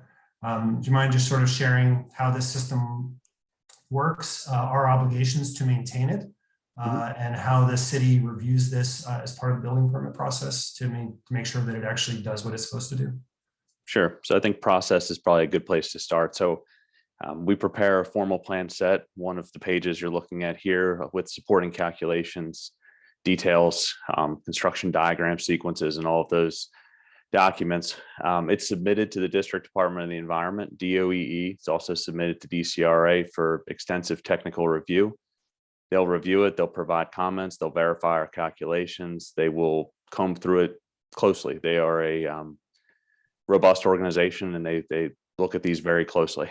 That's the front end. You know, assuming we get plan review approval, we go to construct it. During construction, when each stormwater management facility is installed, DOEE is on site, you know, inspecting the installation along with myself or someone from my firm, watching the facilities go in, making sure they comply with the plan requirements and the plan design. We're required to submit an as-built at the end of the project, confirming that it was put in per plan, meets the requirements, hits the obligations that we're required to meet and our plan approvals. And then there's also the covenant that you mentioned, which is filed against the property that says these systems will be maintained in perpetuity. If maintenance should not be done in the future, the district can fine or come in and do the work on their own and place a lien on the property, and that runs in perpetuity with the land. So there are checks along the way to make sure that the systems are, one, designed properly, two, installed properly, and then three, exist and are maintained properly. Our stormwater management concept consists of 6 main facilities, on the subject property, and they're spaced out throughout the property intentionally to pick up runoff at different locations, sort of mimicking natural hydrology where you'd have more pocket-based solutions. If we start in the northwest corner under the driveway off Appleton, we have an infiltration trench underneath of permeable pavement for the driveway. Permeable pavement will treat the driveway runoff hitting the surface. The infiltration trench is located below it and will control the volume and treat the water from the house, majority of the western house. Moving to the planned center north, we have an additional infiltration trench, picks up some of the patio areas and a little portion of the house to the west. Both of those facilities are tied together, overflowing to the drainage channel that runs down the center of the property. Drainage channel culminates on the south end in a bioretention or a rain garden. That rain garden treats most of the eastern house, through and the leftover flows from the upper house, which during small storms will be negligible or none. Moving our way down the pipe stem driveway, we have the similar setup to the Appleton driveway with permeable pavement and an infiltration trench under. Same idea, permeable pavement takes care of the surface runoff or flow, raindrops hitting the driveway idea. The infiltration trench is under and it's catching, residual flows from the uphill streams as well as a portion of the eastern house. One main feature, is that drainage channel through the center of the lot. Right now, runoff enters the property, a couple of different locations, kind of uncontrolled. It splatters, ponds a little bit on that southeastern corner before the pipe stem. What we're doing with that on the northeast corner of the lot is we're setting up mechanisms to capture that runoff, put it into a controlled drainage channel, filter it through the bioretention and the infiltration trench under the driveway, the pipe stem driveway, and provide storage to take some of that runoff and flows offline, as they come down to the property, from other properties. As you mentioned, Paul, we're 20% of the area, but during, the 2-year storm, we're not contributing any of the flow. During the 15-year storm, we're contributing 1.8% of the flow. So we're able to reduce runoff further by providing extra storage on site. And that's, largely due to how we're able to control the flows that come on site and direct them to these facilities we're installing. And I'm happy to take any questions or discuss any points in more detail if you guys have them. So I think that, Mr. Lansman, I think that's great in terms of explaining, how, and again, from my perception, you've got, you're going above and beyond what's required. So I think I want to move on to Commissioner Wall, had his hand up. Thank you, Chairman Castillo. I have 2 questions, one on the stormwater first, and I guess a yes or no question. As designed, how does the retention of stormwater on the site in this plan compare to the present condition today with no construction? So right now, you have no control. If you want to talk storm events, during the 2-year storm, we eliminate all of the runoff. So we take all of it offline. During a 15-year storm, we have about an 8% reduction on runoff. And we're adding, we're taking a site that has 0 cubic feet or 0 gallons of storage, and we're putting in over 5,000 cubic feet of storage, which is, essentially a site that is largely undeveloped and pervious, which is great, but it's uncontrolled and there's nowhere for the water to be detained on the site. And we're providing that through those 5,000 cubic feet of storage, and we're providing them in pockets around the site to capture runoff in different locations. Got it. Thank you. And my second question is for the Harrisons. There was a question raised by the Lees around traffic. Can you address that and answer that in terms of like traffic conditions on the shared drive again before and after this work? Yeah, appreciate that question. So right now, the shared drive is our only access to this property. So the existing single-family home, we drive down through this driveway, all our deliveries, everything else that happens, visitors, etc. We share the driveway with the Lees and the Hernandez family. Once this property is subdivided, that will continue to be the case for this new single-family home here, because our western home has received design concept of approval for a curb cut onto Appleton Street. So this house will be completely accessed from Appleton Street and will not have any longer any access to the existing driveway. So single family home now, single family home in the future. No reason to have change other than, some families are different than others, but we can't account for that. Thank you. Thank you, Mr. Harrison. I think there's one more question. I think Ms. Lee, you've got a follow-up question that's different from any of the questions you've raised before. You have the floor, if that's the case. Just about the storage. Where on the map is the storage of all this water? Paul, if you want to bring that up again, I can just describe it and you can point to it maybe. That may be the easiest. So in the northwest corner, you have the driveway off Appleton. There'll be storage underneath the permeable pavement. There's a gravel section that the pervious pavers will sit on. Underneath of that, there is what we refer to as an infiltration trench that will hold water. That particular infiltration trench. Where is that? That is located underneath the driveway. So it's an underground storage. That particular one holds just over 10,000 gallons of water. If you work your way, Paul, to the middle, the one in between the two lots, that is also an underground storage that holds just under 5,000 gallons of water. The bioretention or rain garden located, the south side of the plan, that holds just over 11,000 gallons of water. And then there's the infiltration trench under the pipe stem driveway that holds about 8,600 gallons of water. So there are 4 different facilities, subgrade for 3 of them, the infiltration trenches. The bioretention will be a mix of above and below grade storage. It's designed as a sunken planter, water will pond on top during storms. It'll give plants the time to soak it in, and it also has a soil media that's designed to hold water as part of it. Because right now the water does not take the direction that you're pointing to. The water courses down the easternmost side of the property. Correct. That's a good point. So we have on the northeast corner, we're doing 2 catchment systems right at the property line where we've observed the water enters the property.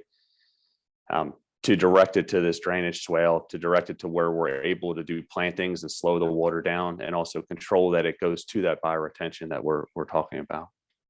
So we're trying to capture that and put it in more of a controlled manner to make sure it gets to these facilities so that the storage is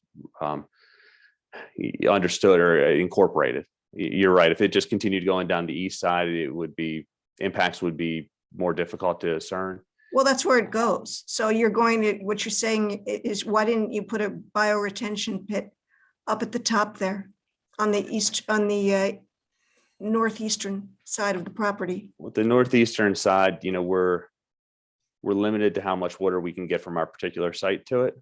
So our regulatory requirements are for our project site.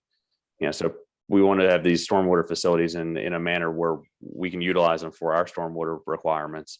We've also made them larger to offset runoff from the offsite pieces. Putting it on the south side of the site where we have it works better with the landscaping and the layout. And we're also able to get the water there by doing these catchment facilities on that northeast corner. The water's getting to the same place. It's the storage volume, and it's located on the south end. Yeah, I still don't understand how you're going to direct the water to the west, then down that swale, but I guess that's drains that will and be reviewed. It will be reviewed extensively by DOEE at a high level. We have swaling with drains and piping. So the swale will be, in a traditional, V shape or trapezoidal shape, designed to contain the water within. We also have an extensive pipe network that's going to make sure the water gets there where we don't have as much room for a swale section. Swale section's advantageous through the middle because it's an area that we want to plant and have more of a landscape corridor. Allows the water to slow down, spread out. We get absorption through there into the soil and with plants. So that's more of a surface flow, but we will also have pipe flows. Thank you, Mr. I think there's one more question I see is for Michaela. I think it's Peroni. You've got the floor and you try to keep it to 3 minutes, please.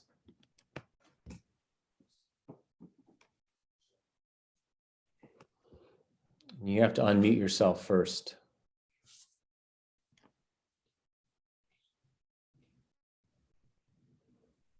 Mr. or Ms. Peroni, can you unmute yourself? I thought you had a question. If not, we're. I do. I also do. How about now? How about now? Okay.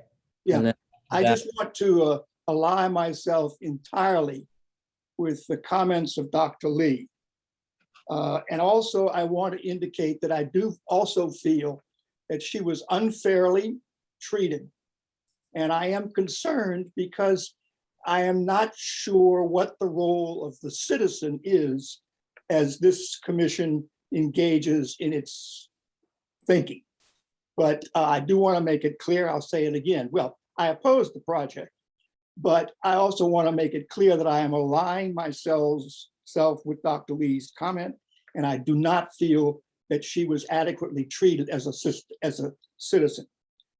After I've said that, I would also remind the commission that I, and maybe other people, received all of these documents from the Harrisons less than 3 hours before this meeting.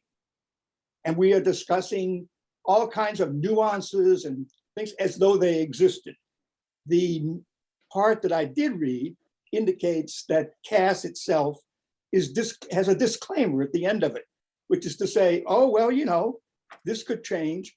And at the same time, it seems to me that there is a disclaimer from the government which says we've received the preliminary proposal.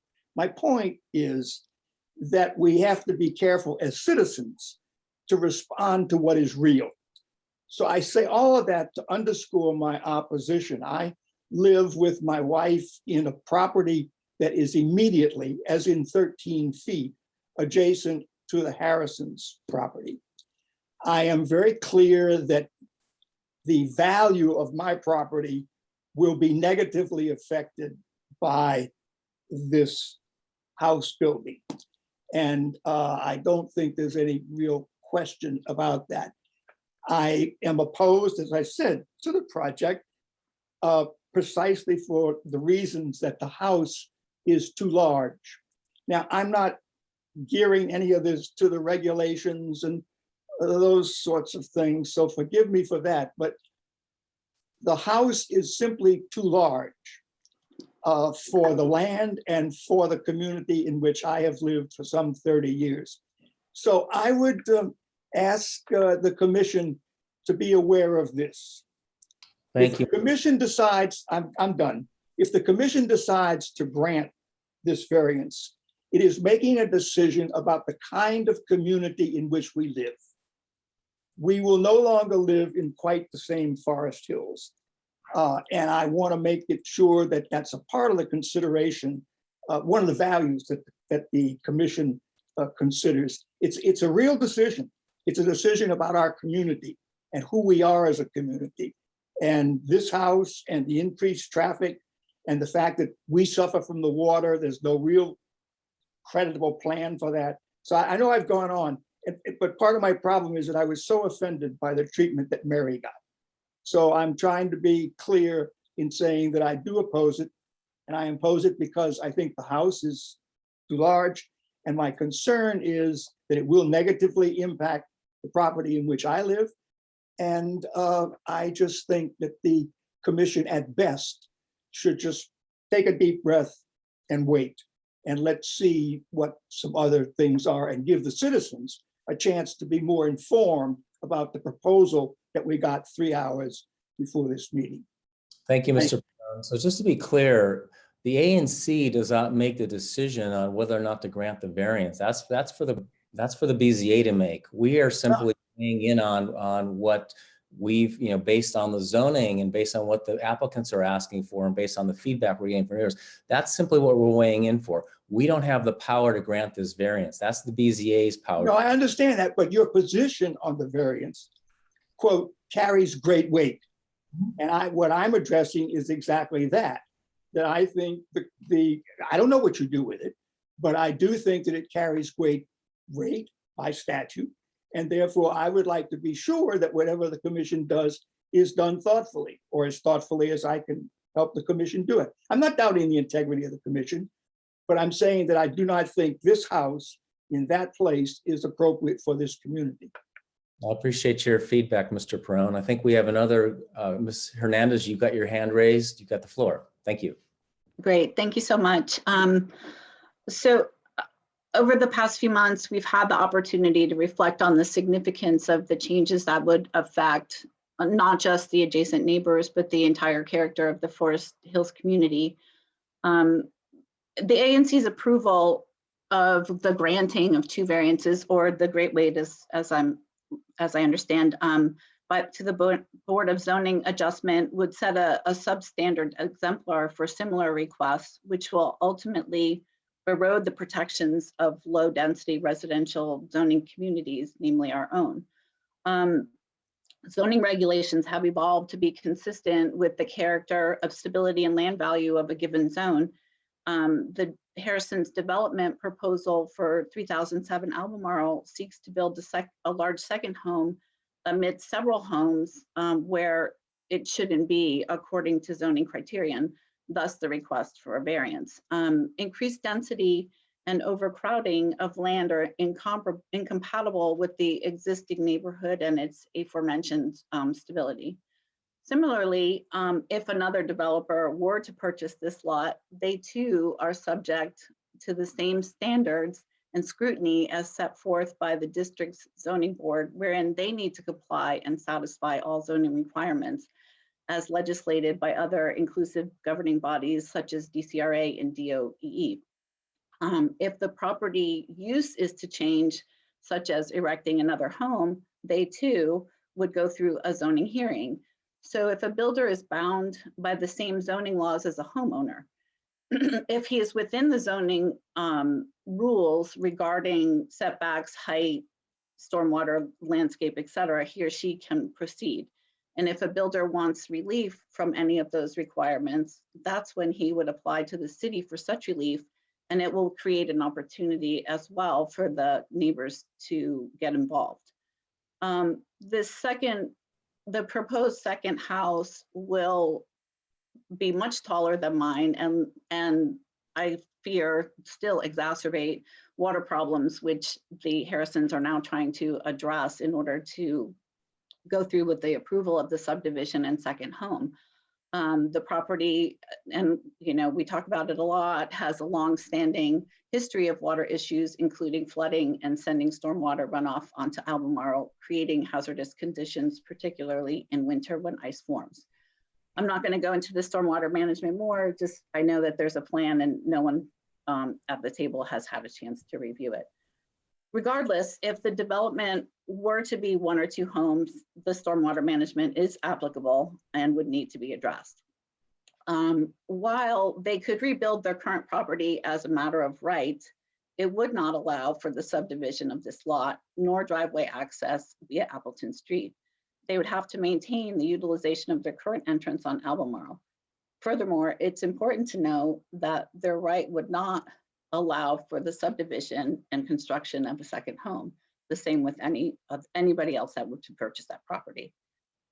They're certainly welcome to build a new larger house on the existing lot, make their family home, but it's not the neighbor's responsibility to accept a second home for a profit purpose. So with that being said, in order to maintain, respect, and preserve all of our properties, I respectfully request that the ANC commissioners vote against the property subdivision. Thanks for your time. Thank you, Ms. Hernandez. I'm going to call on Commissioner David. You had your hand up. You got the floor. Thank you. I just wanted to know for the Harrisons, what if you don't get the variance, what would you do with the property? Sorry, I was on mute. Absolutely appreciate that question. So the variance is central to our ability to afford this project. And I do want to emphasize that that's why we've designed a project that is so much under what the as of right allows to do, particularly if you build these two together. And we've really tried to make this work. But unfortunately, we would have to switch it into an as of right development, which would mean that we would have to bring in an outside party to build it, and they would build it to the highest and best use of that property. So the reason we're asking for this variance is that this project, with the amount of trees, with the amount of stormwater, with the amount of reduction in buildable volume and the amount of side and rear yards. For example, Ms. Hernandez's home is almost 120 feet from this home. All of those things require this as a financial element. So we'd have to switch it to see what a developer does. And we have actually, built that into our plan as a contingency plan, and have had site visits and discussions around taking that approach if that's what we need to do. I think the challenge, if I may just say one more thing, the challenge here is addressing the question of whether this site can accommodate two property owning families and mixing it up in questions of whether this is too large or too intensive. It's clearly not too large or too intensive. The homes are similar size to their neighbors or smaller, and all of the other zoning requirements are met. Really, this is all about the width of the access to Albemarle Street, and that doesn't impact the neighbors. The neighbors on Albemarle Street will have exactly the same experience they have today.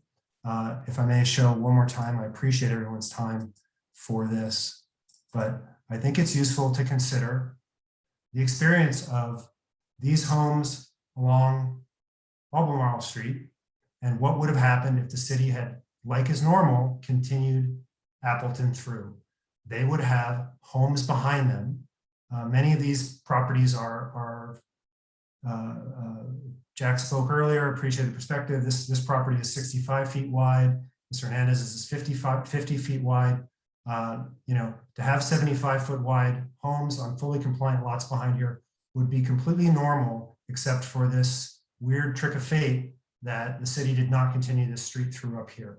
So we think we've done a lot to bring enhancements to the community and to have a situation that fits really well with the context. So we would appreciate it if the commission would recommend the variances to the BZA. Appreciate it. Thank you, Mr. Harrison. I think we have two hands raised. Ms. Lee, you've got your hand up again. If you have a question, happy to entertain it. Why don't you let Max go ahead, because I already spoke. I'm happy to do that, Ms. Lee. Mr. Max Smith, you've got your hand, you've got the floor. And again, please try to keep it. If you've got a question, go ahead and ask it. And if you got a statement, try to keep it to less than 3 minutes. Thank you. Yeah, thanks. I don't have an extensive comment. I just, understanding some of the aspects that the immediate neighbors have, I live, I guess, 3-4 blocks away down Connecticut. But I just, separately from the individual aspects of the project, it was a little concerning to me the way that it's being described as, adding a new opportunity to have people in our neighborhood would somehow influence our, the zoning or single family. I mean, this is literally the next block down from a giant apartment building, which you can show on the Harrison map. So I just want to make sure the commissioners considered that from the aspect from a, impact on the neighborhood perspective of having another very large house in the neighborhood. That concerned me the way that was being addressed. I just wanted to bring that up.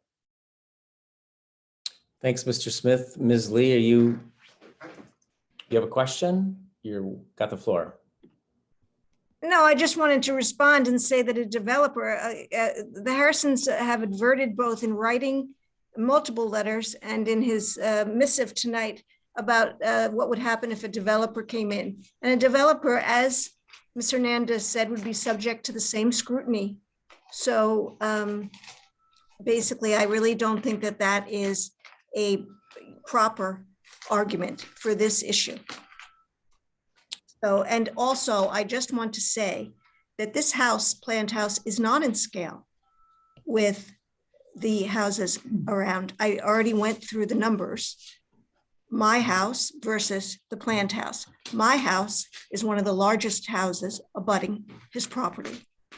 And it is his house, planned house, is a third, the 1/3 greater in square footage.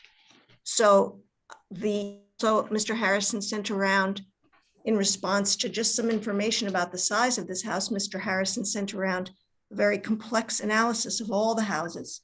And the square footage was just wrong. It's just wrong. In point of fact, it was wrong.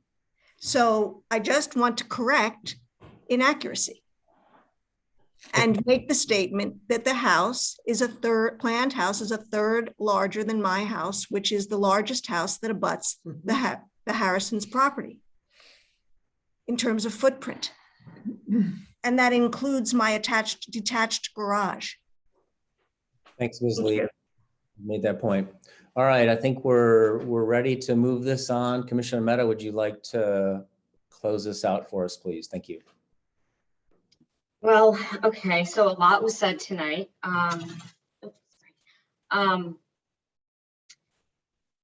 Let me try to, I'm trying to process this as everyone is speaking. First, I would like to address Mr. Behringer's comments about the treatment of folks. It's not my intention to mistreat anybody, and it's certainly not my intention to ignore anybody's comments. So to be clear, that is not the intention, and I apologize if it came off that way. But it is my intention to be clear that the ANC, again, does not have purview to judge house sizes. That is simply not something the BZA or the ANC does, as a matter of fact. It is up to DCRA as to what is allowed under the code for house sizes, and that will be addressed if and when the Harrisons apply for a building permit for their house or a second house. So I think that let's put that issue aside. Regarding the water management plan, I am very sympathetic to Ms. Lee and to others who believe that they are not in a position to judge that plan. I also am not in a position to judge the water plan and the efficacy of the various mitigation sites and constructs that have been set up. So I am very sympathetic to that. And I don't feel like my judgment is any better than anybody else's on this. And certainly not than Mr. Landsman, but I'm also very keenly aware that Mr. Landsman is a paid consultant by the Harrisons. So to that point, what I would like to make clear is that as a layer of review on this process and review by experts, DOEE will have a stormwater management expert that reviews that plan. And that is the reason why the only reason why we're talking about it at this level, which normally would not happen, is because when I go back in time by a few months, this was the concern that was brought to me by the neighbors: water, water, water. It is my understanding, I have seen with my own eyes, and other neighbors have showed me by my various visits to the site, that water from off-site sources flows on to 3007 Albemarle, obviously from the north end, because the water is flowing from north to south on that property as gravity would have it. So in addition to whatever water is falling on that site from storm events, there is also water that is being dumped onto that site from neighboring properties. And I'm sure everybody knows which properties they are. Nonetheless, because I have gotten so many concerns, and I think that they are very valid concerns around the water situation, we commissioners have talked about this and have been pressing the applicants to address this in this public forum, and to feel confident that good faith efforts have been made to address it. Will they address all the issues? I don't know, but I'm a little bit surprised tonight, because I would have expected, given the level of water concerns that have been raised over the months, that people would actually embrace the idea that there is a solution, or that there is at least a good faith, I believe, good faith solution to addressing those problems, to addressing the water that runs onto Albemarle, to addressing the water that seems, that I am told runs onto those homes that where the frontage is on Albemarle. So I'm a little bit surprised that there hasn't been a positive reaction to what I believe is a pretty extensive effort to solve some of those problems. Do I know if they will work? I hope so. I don't know if they will, but that is somebody, you know, again, as I said, for somebody else to decide, somebody with experience and training in this area. And that will, I suppose, happen at some level if the Harrisons go forward. We didn't talk at all about the lot frontage requirement variance of section 303.2, which is the request to build their second home in the spot where, with the same setback, not the same exact spot, with the same setback amount of feet from the frontage to Alton Place that currently exists. I have not heard any objections or concerns about that particular variance. All the concerns that we talked about were related to the subdivision, and specifically to section 302.1, related to minimum lot dimensions, which are really a function of this skinny little pipeline driveway that becomes, that little tiny opening becomes the frontage that is used to calculate the dimensions of the lot. But having looked at both sizes of the subsequent lots that would exist after a proposed subdivision, I do not have concerns about two lots of 18,000 square feet and 12,000 square feet, which are substantially larger actually than many of the lots around the property. So on the basis of that information, I am moving to grant both variances for special exception to 303.2 and 302.1. With respect to 302.1, I'm going to recommend, I'm going to condition, that variance on the scrutiny that Ms. Lee is recommending by a DOEE official in reviewing any subsequent plans to build on that lot. Thank you for tolerating the long-winded way of getting there, but I did want to make sure everybody understood that the various factors and issues that have been raised tonight have been taken into consideration. So on that basis, I so move to support both variances with the condition that DOEE review the stormwater management plan in detail at the appropriate time in the approval process. Thank you, Commissioner Mehta. I have a second on that motion. Second. So we've got a second from Commissioner Nemeth. We've had a lengthy discussion. We do appreciate both neighbors' concerns that have been then aired and the applicant's responses to those. And I think the discussion has been a good discussion. And as I think I stated earlier, and as Commissioner Mehta said, that we are not the ones that grant the variance. That's the BZA. So I imagine this conversation will continue there. So we've got a motion and a second. All those in favor, raise their hand or say aye. Aye. Aye. Any opposed? Any abstentions? I think the motion carries. Thank you for coming out and talking about this. On to the next part of the agenda. So we've got, there's no information items, so now we've got time for committee reports. I'm not sure who's here from any of the committees, but if there's anybody from Streets and Sidewalks, I thought I saw Kathy Sykes. Gonna put you on the spot. Anything to add? You have the floor. I'm not sure I have anything new to add.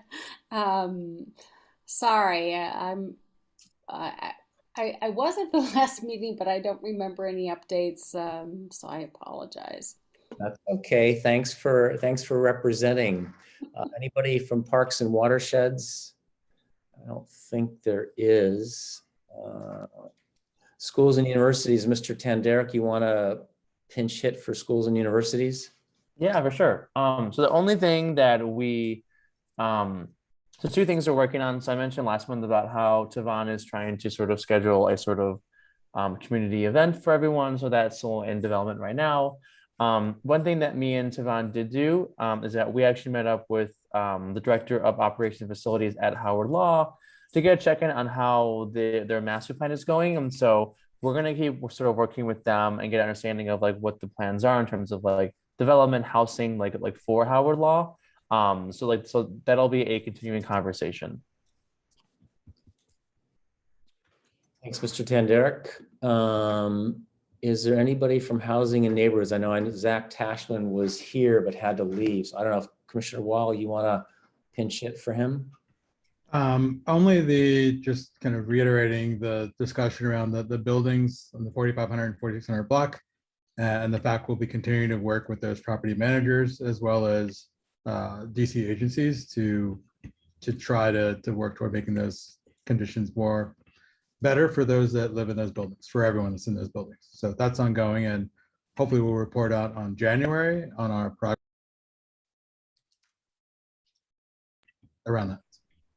Thanks, Commissioner Wall. And I think that's it for the committee reports now.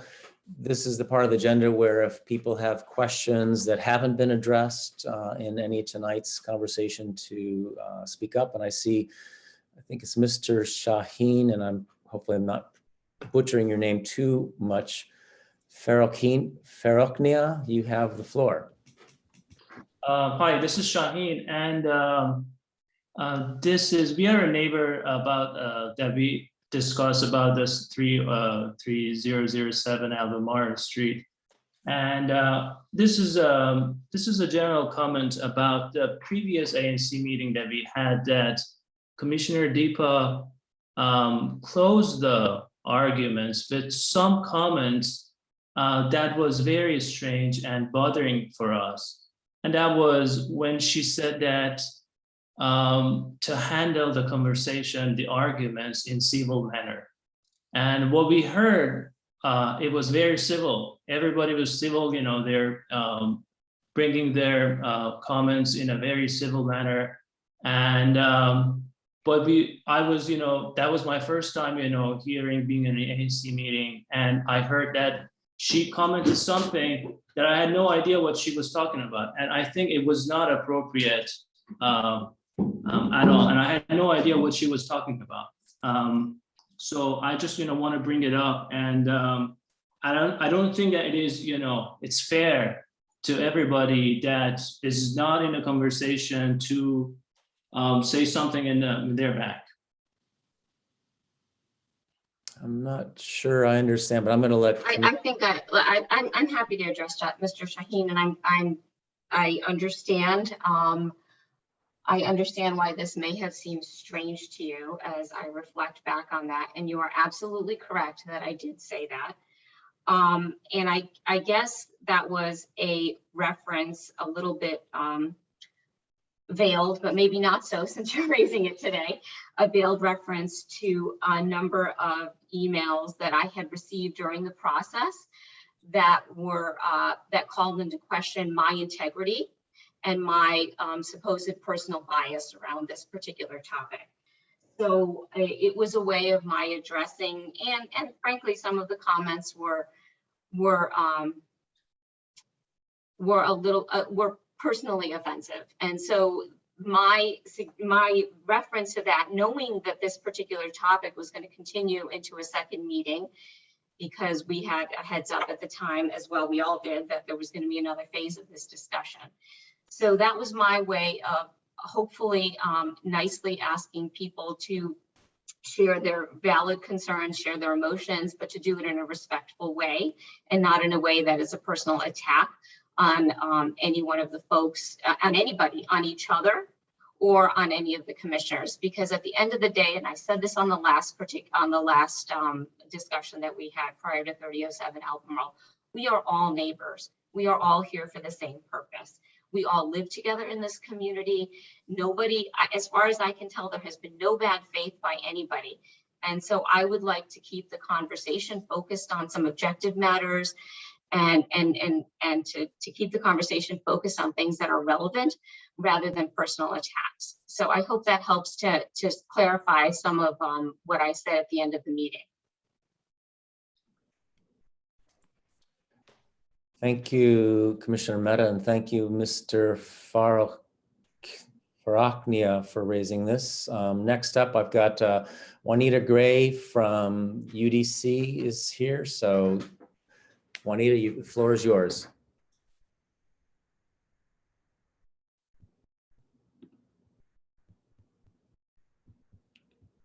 Juanita, can you hear me? Hello.